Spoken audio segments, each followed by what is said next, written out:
Please stop. No. Hey, do you remember Quarantine?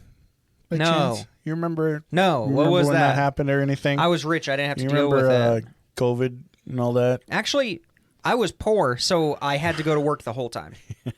I didn't work for. I worked for a rich company. I didn't so work for a rich banking company. Yeah, I did. Fucking I lucked dick. out. Honestly, You did. You lucked if out. If I were working for the current company, I would have worked through the whole thing. You so lucked out. You started working for a company, which I mean we've talked about it. I don't know if you want to keep talking about it, but you worked for the company for like what, a couple months?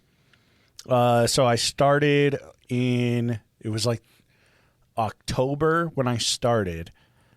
October 2019. Worked for 3 months, and then it was 2020, and news about COVID was going crazy. And I mean, mind you, like, it was such a big international company. We had people coming in and out of that place all the time. And they just kind of ignored it for the first little bit.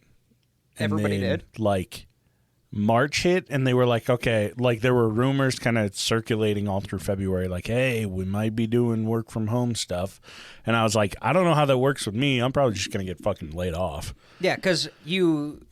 Yeah, I just You cleaned, stock stuff. Yeah, you move stuff for meetings. You stock stuff. Yeah. You did a lot of stuff for them. Yeah, it was really, really basic. Like, I could not have done my job out of office. There was no rhyme or reason to even keeping me. So, like, I think it was fucking St. Patrick's Day. They were like, we're having a big meeting. Now you guys are from home. And I was like, so what do I do when I'm from home? And they're like, just keep an eye on, like, you can't look at your emails because I didn't have anything to access my work emails. So they're like, so just keep an eye out for any texts from your boss. That was it. And it was like the first fucking 2 months, it was just at home. And we would have a meeting on, like a 30-minute meeting on Wednesday and then an hour meeting on Friday. And this is the suit that provided with you, that provided you with suits. Yeah, like $300 suits. Yeah. And and they kept you on, and that was so crazy. Yeah, that shit was nice. It was like, oh, a meeting I can sleep through. Yeah. And I just got to clock in. Yeah, I just have to say here when they do the roll call, which they stopped doing later on in the pandemic. It was a solid setup. What a gig. And you got paid for the whole fucking thing. Yeah, I was paid full time. It's just wild to me that I did nothing with any of that time. Absolutely nothing. Yeah. I did not apply myself anywhere. And when I think back to my conversations with my dad, and he was like, are you doing anything? And I was like, no, not really. He was like, why? And I was like, I don't know. And now I think back and I'm like, why the fuck didn't I do anything? Yeah. But honestly, it was so nice. You know what? Sometimes you need that. It was so fucking nice to just have 2 years where I didn't do shit.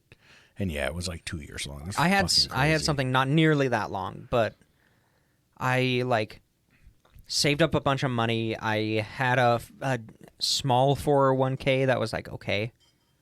And I was like, I'll take the tax, I'll plan for it. I know how much it's going to be. Yeah. I'll take the tax thing. I'll cash out my 401k because I had a different one that was better. And I was like, I could roll it in or I could just cash it out. So I cashed it out. I convinced my girlfriend to move in, now wife. And then I also had hundreds of hours of PTO. Mm-hmm. And I just quit my job for 8 months. I just didn't work. Damn. For 8 months. I occasionally did substitute teaching. Jesus and Christ. I just... Honestly, it's so didn't do fucking shit because nice. I just budgeted it out. I'm like, okay, this is how much bills are. I didn't make my girlfriend pay. Huh. And I was like, okay, this is how much I can make it by paying rent, all my bills, plus this much for food. And this is pre-COVID inflation, so you could get along two people. This is pre-pressure points, too. Yeah, very pre-pressure points. You could get along, a whole month of food for $100. And I did. Before I even met you. Oh, yeah. And, man, it's so nice. So nice. Then I had to go back and start working. Some shit. So if you can afford to do it, take fucking two it. It's months, okay. 3 months off of work. Just treat yourself. Yeah, if you're going to change jobs and you can survive for a month or two. Just do it. With a little extra, a little cushion. Fucking do it. It's good for your mental health. It's good for your life. Do something creative. Paint, make music. Yeah, or do nothing like Or I do did. nothing. And it was still nice. It was still super nice. Rob the laundromat that's in your apartment building. Yeah. Yeah. So. Okay, sorry. Speaking So of back COVID, in quarantine. You're good. No worries. As you can tell from the episode title, the Colombian cartel, La Mafia, issued a warning to the residents Work at home. of one town. Yeah. The message is follow COVID lockdown guidelines that we impose or else. Damn. Better handled than the U.S. government. Surprisingly enough, yeah. However, still wasn't a really great situation for the citizens of the town. Honestly, it was just a way to like control the town, as it had like little to no government oversight. Mm-hmm. So they were like, okay, we can tell people that this is the reason to stay indoors, and like they basically have to, where they're going to get sick with COVID and die. Cool. Fuck yeah. Like we control everything now. They would do like executions in the street. They would just run amok, like rob homes, stores, whatever. Nobody was going to fucking do anything. They're just running literally everything. They killed 8 people that weren't following lockdown requirements. Jesus. And they were passing word about their requirements through like handing out pamphlets, which I love. Not really COVID I fucking proof, love it. but... Yeah. As far as I know, Colombia and like the area they were living had a 5 p.m. curfew in the area.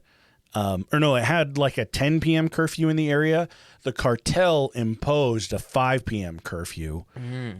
If you were caught after, you just fucking disappear. Yeah, of course. They fucking blockaded roads and entrances, walkways, fucking trains, anything that would go in and out of the town. They just blocked it off. They're like, nah, nothing comes in, nobody goes out. Jesus.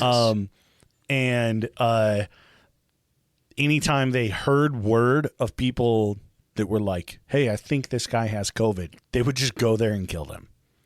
Jeez. Yeah. Like, it's just fucking insane. Or they'd be like, if you come out and try to go to the hospital, get treatment, whatever, you leave your house and you have COVID, we'll fucking kill you. And so there are people that are just trapped in their homes that are like, I need to be on a fucking ventilator. And they're like, get fucked. You come out, we kill you. You stay at home, we kill you. But yeah, like just the craziest shit. There was one guy that leaked all the info as to what was going on in the town to like Colombian government. He was like, someone please like send troops, send anything. The cartel's controlling our town. They took that guy into City Square and fucking killed him. Yeah, of course. And they were like, if anybody does this again, you'll have the same fate as him. And so people were like, okay, sorry. And that went on for like a year. Fucking insane. What did they get out of it besides just... I mean, they could already... I mean, it's just control. And on top of that, they're able to go through city streets a hell of a lot easier because there aren't any cars in there. They're able to move drugs easier. They fucking... Let's say somebody dies or somebody they kill, no one's going to arrest them. And they just take their house and use it for whatever fucking purpose they want. Yeah, steal all their shit. Yeah. Do whatever they want. Fucking crazy. We should do that with this town that we're in. That would work out so well in the U.S. In Utah. Yeah, in Utah. Yeah, so I thought it was just fucking crazy and interesting. I know it's a really short one. No, don't worry. I got something to add. Yeah, go for it. Today was reading a news article about It's about a cartel. It's a Mexican cartel. I don't remember which one. But basically, there was this place in Wisconsin, Racine, Wisconsin, where there were these 3 brothers. Mm-hmm. Yeah. 2 of them, one of them doesn't know what's going on. 2 of them, 2 younger brothers, have a cousin in the cartel. So they go to just a local gun shop and buy some Barrett 50 caliber rifles. Jesus. Because you could just buy that as a civilian racing in Wisconsin. So they buy them.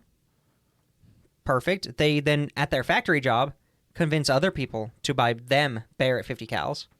There's even one guy, just white-ass dude, who they said, hey, buy us a Barrett 50 cal because we need to get it to Mexico. And he's like, oh, they're full of shit. But he still bought them What the fuck? gun. God like, I damn. assume they paid, but he bought it. Yeah.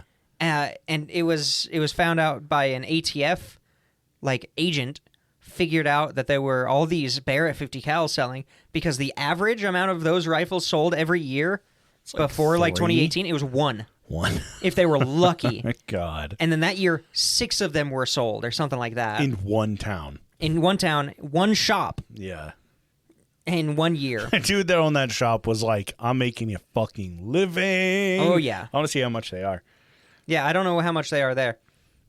I know on the Mexican black market, they're worth $30,000 to $50,000. Oh, shit. Yeah. So there was a lot of financial incentive there. But basically, they would take these rifles, and then they would work with other people in this kind of illicit gun network to get it to California, and then they would drive it over the border into Mexico and get it into the hands of the cartel. And so a Barrett 50 caliber rifle, that's like Call of Duty gun. $10,200. Jesus, and some imagine dude you're like, nah, them. you guys don't need them, and then he just buys it for him anyway. Yeah, he refuses to comment as to why he bought 4 more. Jesus. So the whole point of this was, the cartel be up to some shit. Well, so the cartel tried to, when the top hitman, basically, of the cartel, called Delta, which is badass, failed to assassinate a former state attorney general. That his base essentially got raided, and they found a couple of these rifles that they were able to trace back to Wisconsin, so and it opened. Them. No, they what? Oh, I see. I thought you were saying way before. No, Sorry, my bad. So they were able to trace it back. And the ATF was like, oh, Jesus so the Christ. ATF was able to connect that, and then they were able to connect like 9 other states with similar setups who were just tunneling guns to this hit squad in Mexico. This hit squad who tried to assassinate the top cop in Mexico City, who successfully assassinated a ton of people. It's just bonkers. And it's just, and the Mexican government is like, U.S. gun manufacturers need to know where their guns are going. It's on them. They made this. They sold this. They allowed this to be sold to somebody who was going to bring it down here. Fucking true. I'm like, fuck yeah.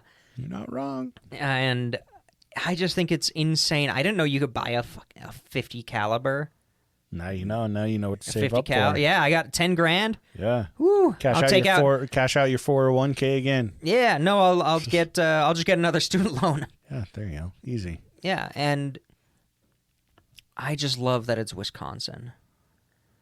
It was a center for this fucking gun smuggling ring to a terrible, horrible cartel. Good old Midwest, man. Mm-hmm. The other states were like, whatever state is below Wisconsin, and then Nevada, California. And basically, they have to do it in these weird, like, Midwestern states because there's a limit and mandatory reporting laws to border states. Oh, I'm sure. So rather than just making that anywhere in the country, it's just border states. You will have to report if more than one of these guns is sold, or because God forbid there's any kind of fucking regulation around it in the U.S. Why is it? Who gives a shit? We have cars and airplanes. I could go buy a helicopter. Why? Hey, you could go buy a jetpack. Yeah, I could go buy a fucking jetpack. Fly to fucking the L.A. airport. Easy peasy. Easy. With a Barrett 50 cal. Yeah. And why, remember, no Russian. But, like, why does the law have to be border states? Like, you think about it, they're closer to the border. Fucking rooted in racism. That's exactly it. That's the point I was trying to get to. Is that it's a racist ass shit, and obviously and because they just go around it. It's not just border states; it's southern border states. Southern border states. Yeah, it's not Canadian border states. Come on, you kidding me? Goodness gracious. But yeah. So yeah, cartels. Yeah, fucking cartels. Quarantine. Cartels in the fucking that is fucking crazy. pandemic, man. Yeah, I had that one saved for since 2020. Yeah. And I was like, yeah, it's not going to be a full episode, but We'll find a place for it. Patreon members, an exclusive Sloppy Seconds episode coming out this Thursday. It'll tie up why the last one ended so abruptly. So catch it then. We'll see you freebies next week.